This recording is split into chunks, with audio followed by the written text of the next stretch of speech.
Manu. Y Sí, bueno, así es. A ver, teníamos ganas, obviamente, hablamos siempre de actualidad. La semana está asignada, obviamente, por lo que son las elecciones, pero no podemos hablar de candidatos, de porcentajes, pero sí, más que hablar de los candidatos, más que hablar de los partidos, de las tendencias, las encuestas, todo eso. Nos parecía interesante hablar de nosotros, ¿no? De cómo estamos yendo a votar, en qué situación anímica, social estamos yendo a votar. Y esto a propósito de un trabajo publicado por la consultora Sentimientos Públicos, que realiza, ajá. digamos, sondeos de opinión, pero no en función de ver a ver quién saca más votos, quién va al balotaje, todo eso, sino en esto, ¿no? En qué es lo que se busca, qué es lo que se valora. Y un trabajo que se llama Elecciones 2023, la hora de los que no tienen nada que perder. Bueno, abordó un poco esta situación y bueno, para que nos cuente un poco al respecto, estamos ahora convocando a Hernán Banoli. Él es sociólogo y es el director justamente de la consultora Sentimientos Públicos. Muy buenos días, Hernán, gracias por atendernos. A ver, para que andamos con algo. Ahí, ¿nos escuchás, Hernán? Yo los escucho perfecto. Perfecto. Ahí está. Perfecto, éramos nosotros los que nos escuchábamos. Bien, bueno, la pregunta como para arrancar sería eso, ¿no? ¿En qué condiciones estamos los argentinos y argentinas a la hora de ir mañana a pararnos frente a una urna y decidir los destinos del país para los próximos 4 años? Bueno, mira, yo estaba escuchando recién lo que conversaban y vos dijiste que habías tenido un sueño distópico y me parece que no fuiste el único que tuvo este tipo de sueños porque yo creo que hay una sensación generalizada, un poco de irrealidad, ¿no? Con respecto a todo lo que está pasando, a la inestabilidad económica, también al interrogante que hay sobre el resultado de las elecciones, porque la verdad que si uno se pone a hacer memoria, el resultado está, como decían ustedes, bueno, no se puede hablar de resultados ni de porcentajes y de esas cosas por la cuestión de la veda, pero Ujú. el resultado está súper abierto, ¿no? No creo que Sí. haya, ni yo bueno, que participo de Sentimientos Públicos, ni ningún otro encuestador o otra persona que se dedique a analizar la opinión pública, se jugaría nada muy valioso por decir cuál va a ser el resultado de estas elecciones, ¿no? Está realmente muy abierto. Uno Sí, puede ver ya algunas perdí 2.000 tendencias, pesos pero en el PRO de las PASO, así que ni me hables. bueno, ¿viste? Y no volviste a apostar ahora, No, ¿no? no, no, obvio. Claro, claro. Y entonces todo eso contribuye a que la sensación sea y me parece que como viene viviendo la Argentina desde hace bastante tiempo, una sensación doble, ¿no? Por un lado, una sensación de inminencia, de que está por pasar algo, de que algo finalmente se empieza a definir, ¿no? De un proceso que viene largo, con muchas dudas, con muchas idas y vueltas, con una coyuntura que la verdad no da tregua.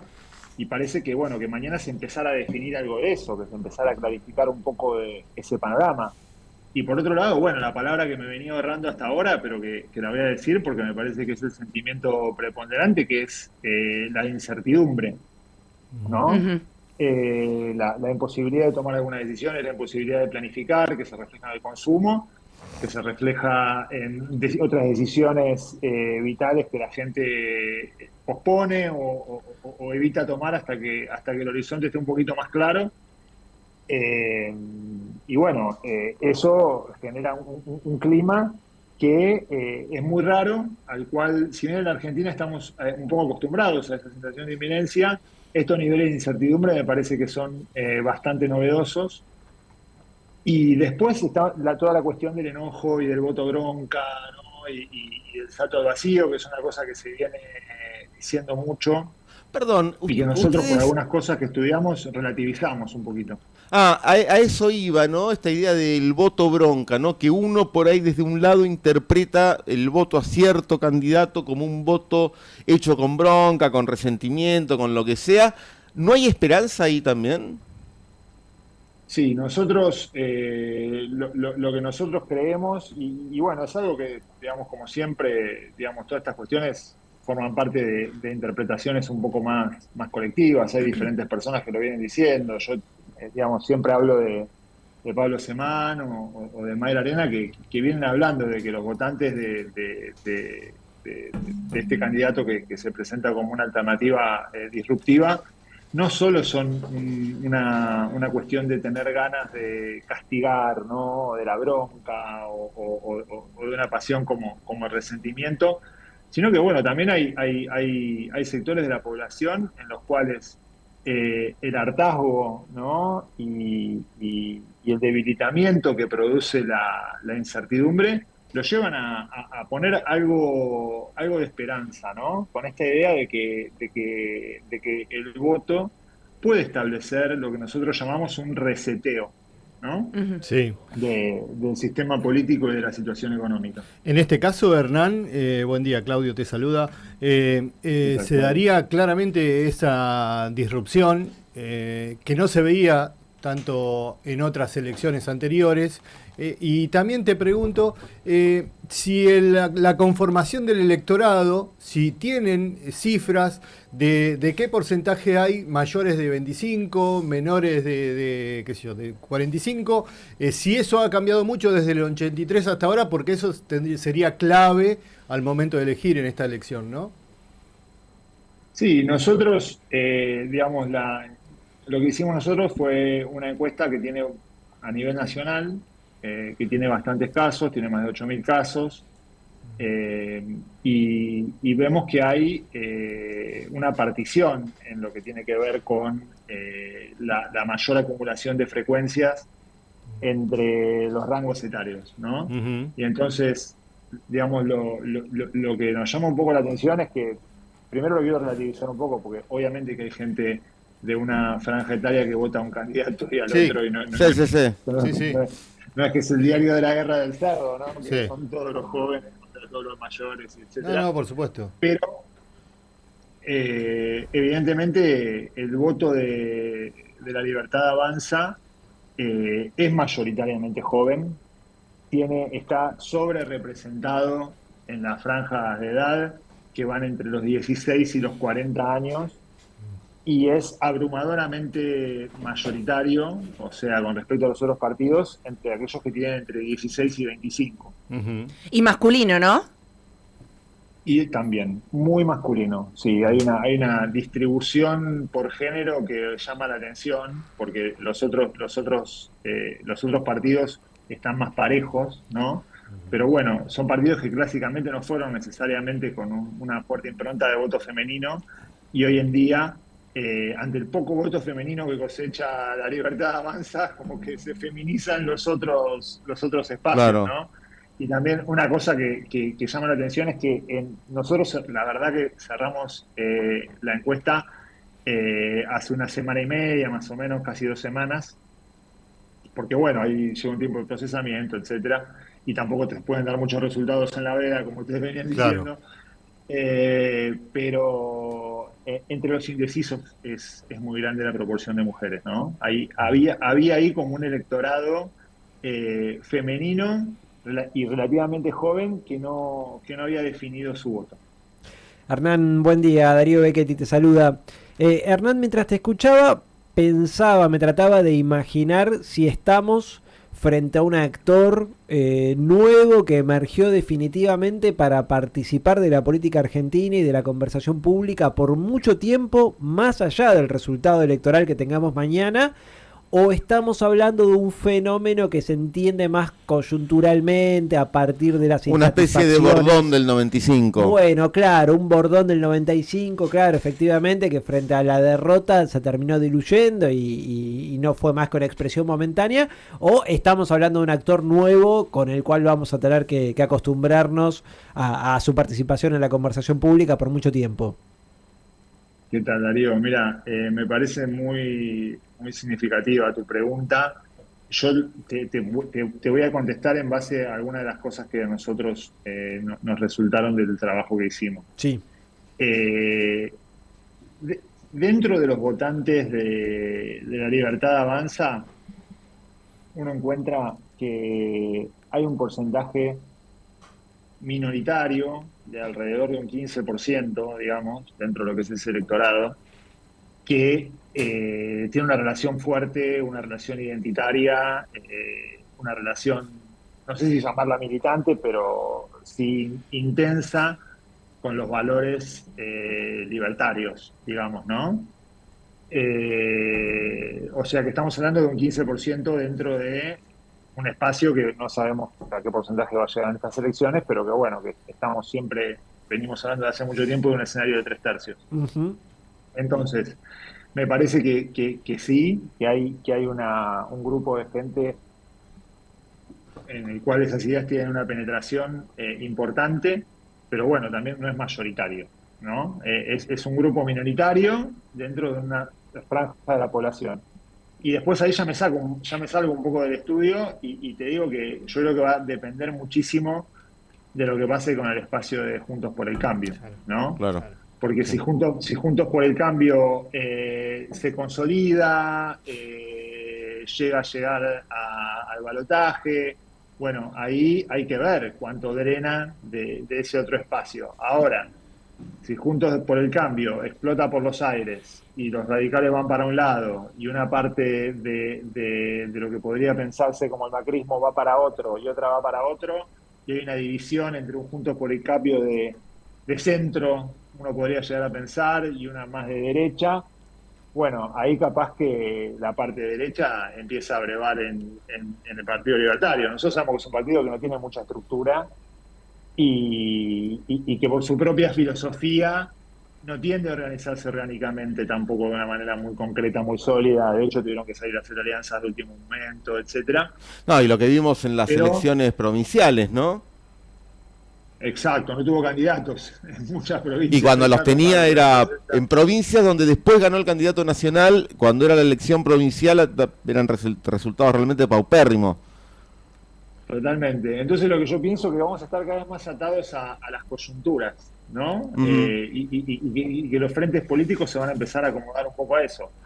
¿Va a seguir la libertad avanza como espacio político? Seguramente sí, porque va a tener un caudal de votos que uno supone que va a ser relativamente importante, digamos, con diputados, algunos senadores, etcétera. Algún senador capaz que saca, pero yo creo que va a depender muchísimo del resultado y principalmente de lo que pase con Juntos por el Cambio. Y a ver, te profundizo sobre la pregunta que te hizo Darío, que te la hizo más sobre el referente o el espacio político. ¿Qué pasa con el actor social que emergió de estas elecciones? ¿No? Digo, así como por ahí el irigoyenismo instaló a la clase media como actor social, el peronismo digamos, a la clase trabajadora.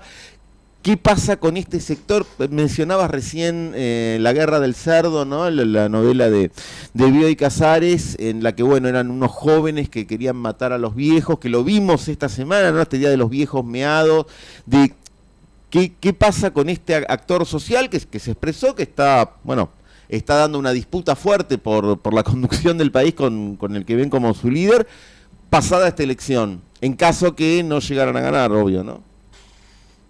Sí. Perdón, y si por el estudio que hicieron, ¿ven que existe este sector social o es una interpretación que hace uno por ahí muy de afuera?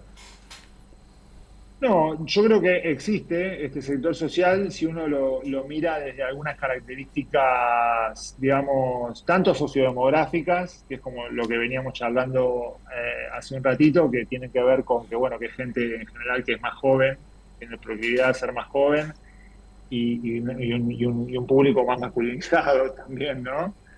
Pero bueno, también hay otras características en común, ¿no? Nosotros, por ejemplo, lo que notábamos, nosotros cuando hacemos la encuesta preguntamos un poco la posición de las personas dentro del mundo del trabajo, ¿no? Sí. Y tenemos una grilla de categorías que bueno, que se desprenden de la grilla de categorías que usa Saimo, que es como la corporación de agencia de investigación de mercado. Y lo que uno nota es que, bueno, que el grupo más proclive a votar a la libertad avanza, este nuevo actor social, como lo llamás vos, y nosotros un poco también lo presentamos en el estudio, es gente que en general tiende a estar más desafiliada, ¿no? O sea, son trabajadores cuentapropistas que no tienen personas a su cargo, o sea, que básicamente viven de una actividad económica que muchas veces empieza y termina en ellos, que Los en copitos, general por ejemplo, prestan servicios. Se Hernán, podría ¿podría? pensar que se podría pensar que un vendedor de copos de azúcar está dentro de esa categoría. Si vos, o sea, desde ese punto sí. Ahora, si me preguntás por los copitos, creo que eran una cosa más radicalizada, ¿no? Están en ese 15 de los que apoyan el ideario libertario con un poco más de violencia. Capaz que con demasiada los copitos. Pero después, por ejemplo, mucha gente que está buscando trabajo, porque bueno, si bien sabemos que hoy los niveles de desocupación no son tan altos, cuando uno mide la desocupación o mide si vienen buscando trabajo, muchas veces lo que aparece ahí, hay una subocupación que es muy difícil de registrar, ¿no? Que son las personas que viven de changas o de encargos puntuales, digamos que siempre están operando sobre una demanda que es relativamente espontánea. Después lo que tenemos mucha gente es gente que no trabaja o gente que no trabaja en el mundo del empleo formal, pero sí tiene algún tipo de ayuda social, algún tipo de subsidio, algún tipo de beca, algún tipo digamos, de relación no formalizada por un contrato de trabajo tradicional. Después, bueno, mucha gente que directamente dice no estar buscando trabajo, digamos que, bueno, que tiene otras situaciones que le permiten sobrevivir, ya sea porque son muchas veces jóvenes que viven de los padres, digamos. Y entonces ve que en todas esas categorías que están más lejos de las instituciones, ¿no? Del mundo del trabajo, digamos, del mundo de la industria, del mundo de las redes de prestación de servicios, son los que tienen más proclividad a votar a la libertad de avance.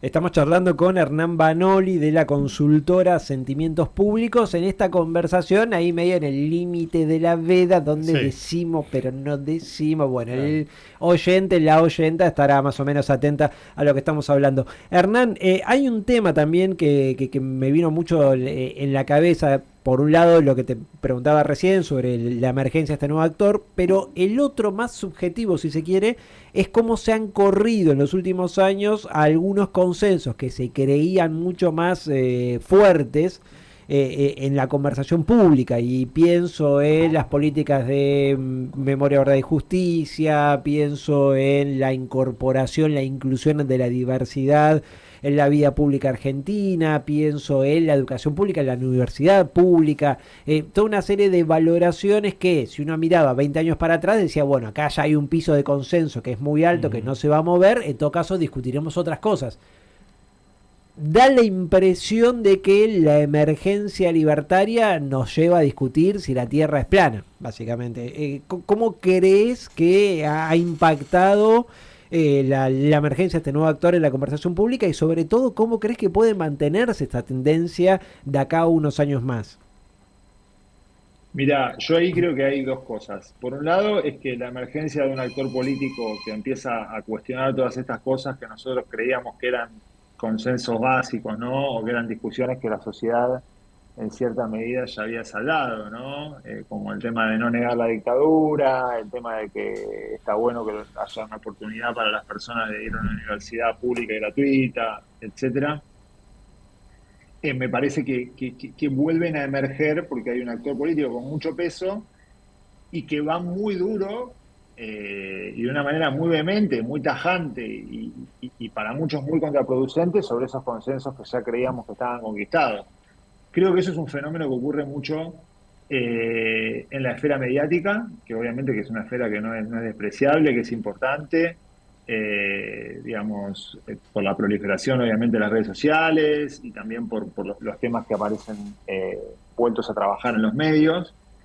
Pero sin embargo nosotros, por lo menos por lo que venimos estudiando y lo que venimos viendo, creemos que son cuestiones que en la sociedad no terminan de prender, por decirlo de alguna manera, ¿no? Nosotros hace un tiempo, te voy a dar un ejemplo. Sí. Hace un tiempo nosotros hicimos, hace más o menos 2 meses, un poco más quizás, un estudio de antes de las PASO, hicimos una encuesta sobre valores, ¿no?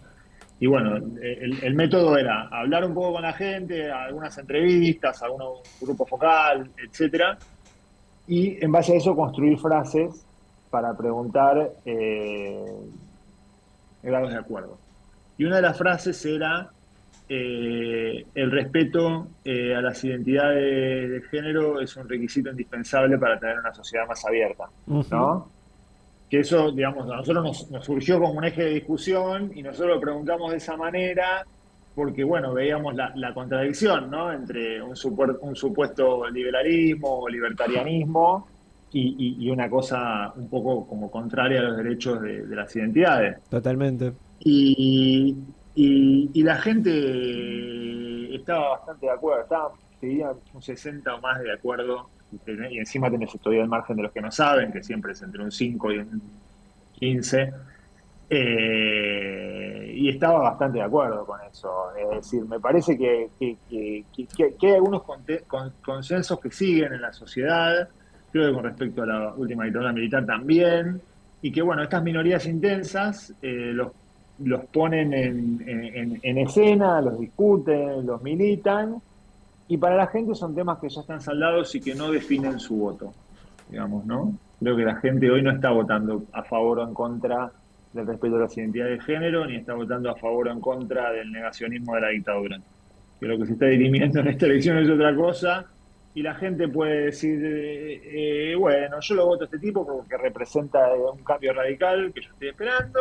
El voto ya fue todo, ¿no? Cosas, totalmente. Y después con las otras cosas, si llega a avanzar, lo frenaré o no estaré de acuerdo, digamos. No significa que le esté dando un cheque en blanco, ¿viste? Claro. Eso me parece que hay algo que es muy importante, que los cheques en blanco en la sociedad argentina ya no existen más y cada vez van a existir menos.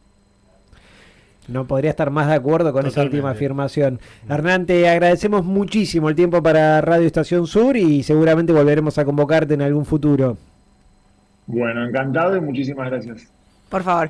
Pasaba Hernán Manoli, el director de la consultora Sentimientos Públicos, en este último análisis que hace referencia a estas elecciones generales. La hora de los que no tienen nada que perder, se preguntan, y ahí tratando de respetar la veda era un poco de lo que estábamos hablando. Sí, recomiendo mucho la página de Sentimientos Públicos porque